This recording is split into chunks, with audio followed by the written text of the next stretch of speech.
Réunion Actualité. Au sommaire de votre journal, hier soir, la préfecture tenait une conférence de presse sur le système Garance. Céline Geoffrey, la directrice de Métro France, nous apportait des précisions sur le phénomène. Un passage en alerte rouge est prévu ce jour, mais le préfet n'a pas encore donné l'heure précise, nous l'entendrons. Une femme avec une poussette et son bébé ont été percutés par un véhicule à proximité du rond-point de la Sécurité sociale à Saint-Denis. Fred Rustan était sur place. Météo, alerte orange sur l'ensemble du département. La Réunion se prépare à être frappée de plein fouet par Garance cette nuit. Point complet à retrouver à la fin de ce journal.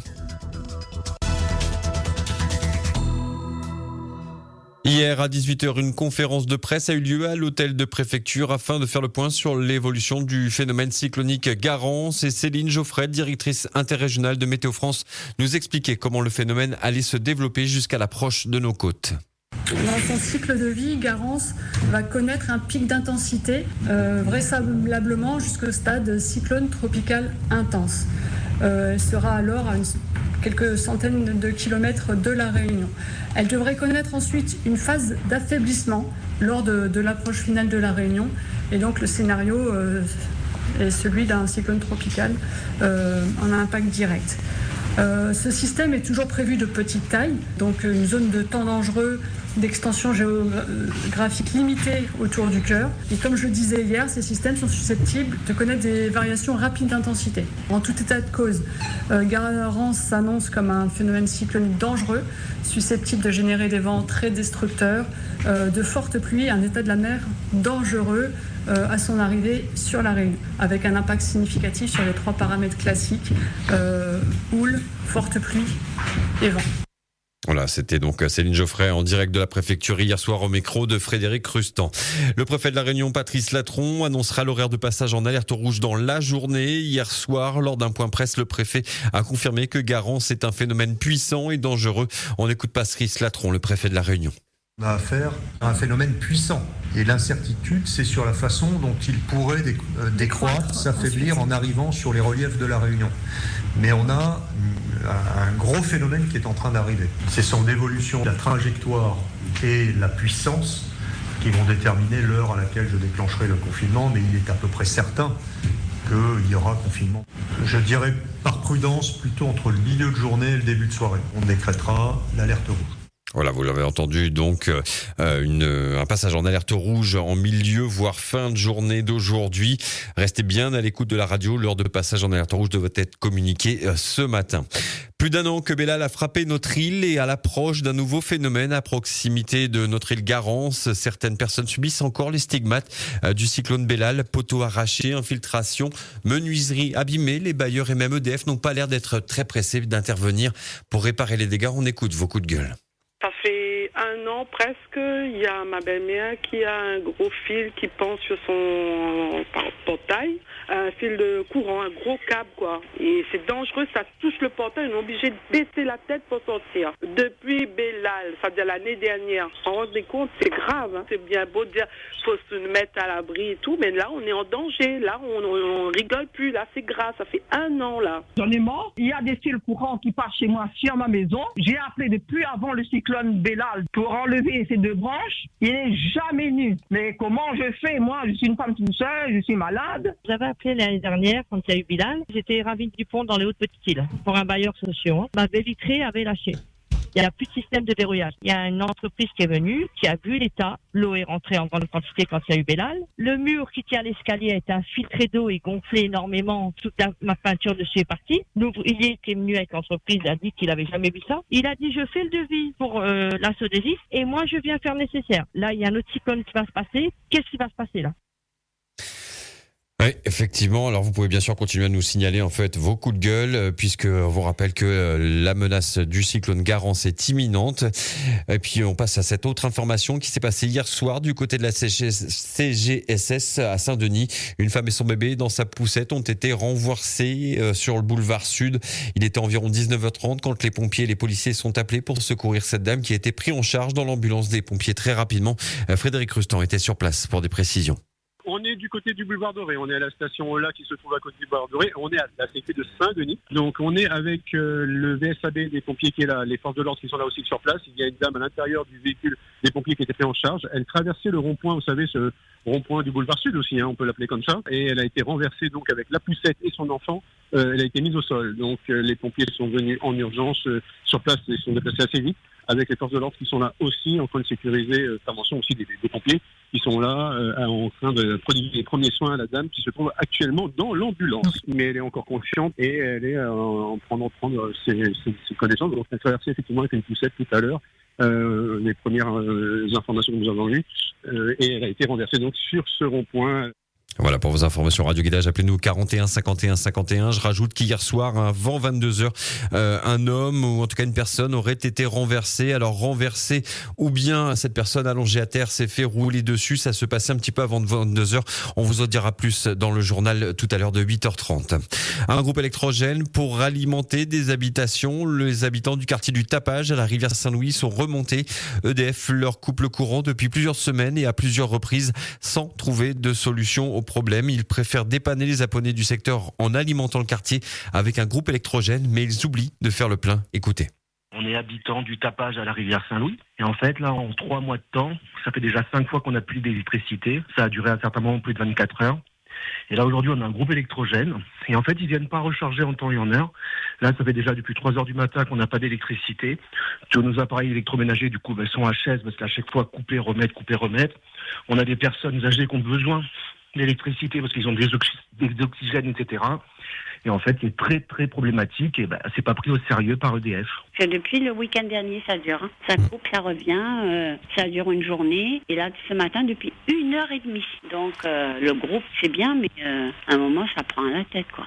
Ça peut plus durer, ça commence à devenir récurrent. J'ai appelé samedi soir, parce qu'on était concernés par une coupure ça a duré toute la journée. Et à 7h30, il y a un employé qui nous avait dit, ils n'ont pas trouvé la panne et qu'on va certainement être alimenté pour une partie. Et ils ne pourront pas alimenter tout le monde.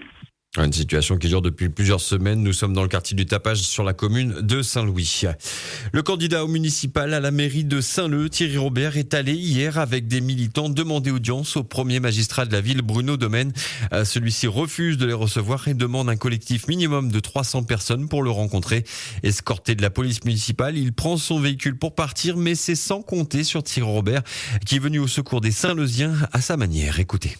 Ça a commencé depuis 9h ce matin, de façon très pacifique, bon enfant. On était devant la mairie de Saint-Leu. Là où, lorsque ça s'est parti en vrille, monsieur le maire de Saint-Leu je dirais, il a perdu son sang-froid parce que la population qui était là a voulu simplement, parce qu'il était sur le point de partir sans recevoir personne, juste dire qu'il s'en fout et on n'a pas eu de réponse. La seule chose qu'on a eu droit, à un moment donné, quand il voulait partir, lui, je me suis mis derrière la voiture pour qu'il parle avec les gens. Ah non, mais il a voulu, dans un premier temps, accélérer. Bon. Après, il aurait accéléré, il aurait assumé les responsabilités. Il s'est engouffré dans sa voiture avec 2 gardes du corps, avec un chauffeur, et puis il est parti. Nous étions donc hier devant l'hôtel de ville de Saint-Leu. Le retour des quis tout nus à la plage. Cette vidéo a fait le tour des réseaux sociaux et vous avez été nombreux à réagir sur ces images où l'on voit un trio de personnes en plein débat sexuel sur la plage de Grandfond à Saint-Gilles. Les avis sont toujours partagés. Certains disent même que ces pratiques sont monnaie courante à La Réunion. C'est pour parler, on a fait un petit comédie dessus, forme tout le monde.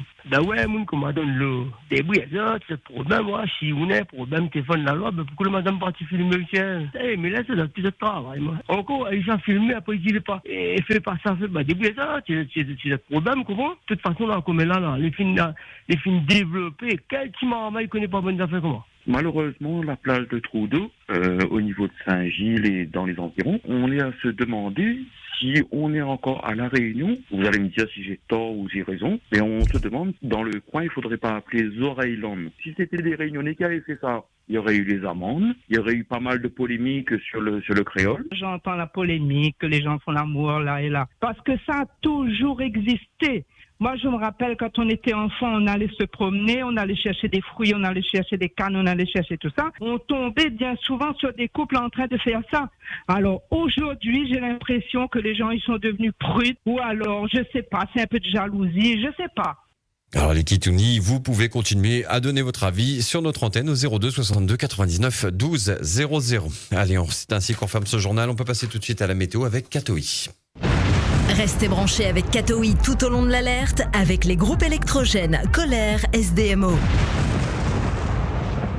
Allez, on profite de l'instant pour faire le point. Vigilance orange, c'est donc ça concerne l'alerte. Vigilance jaune, ça concerne les vagues. Et puis le point sur le cyclone tropical Garance. Oui, alors très mauvaise nouvelle ce matin puisque le cyclone Garance s'approche de la Réunion au stade de cyclone tropical intense. Météo France prévoyait un affaiblissement du cyclone à l'approche de la Réunion, mais pour l'instant, ce n'est pas le cas. Pour l'instant, la nuit prochaine à 4h du matin, la puissance de Garance sera toujours classée cyclone tropical intense, ce qui est énorme.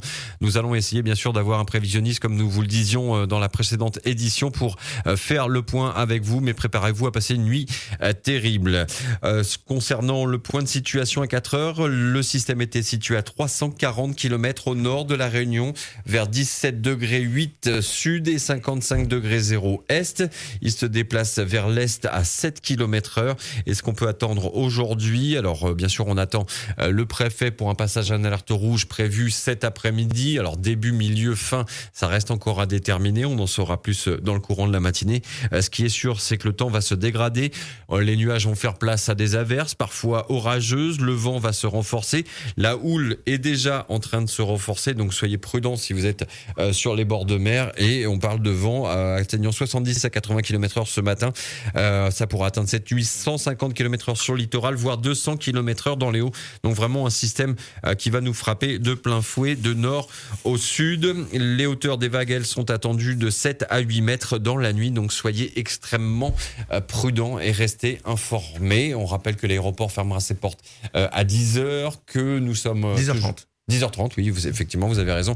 À 10h30, nous sommes toujours en alerte orange et nous sommes en attente pour passer en alerte rouge. La route du littoral devrait également fermer complètement dans le courant de la journée. Ce n'est pas le cas pour l'instant. Vous pouvez toujours circuler de façon dégradée, mais vous pouvez toujours circuler dessus.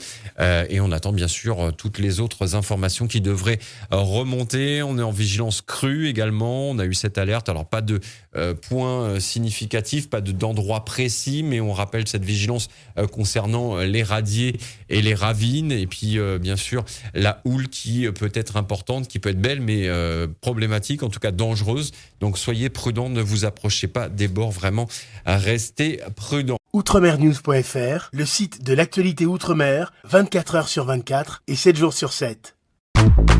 Retrouvez la chaîne Outremer News sur YouTube.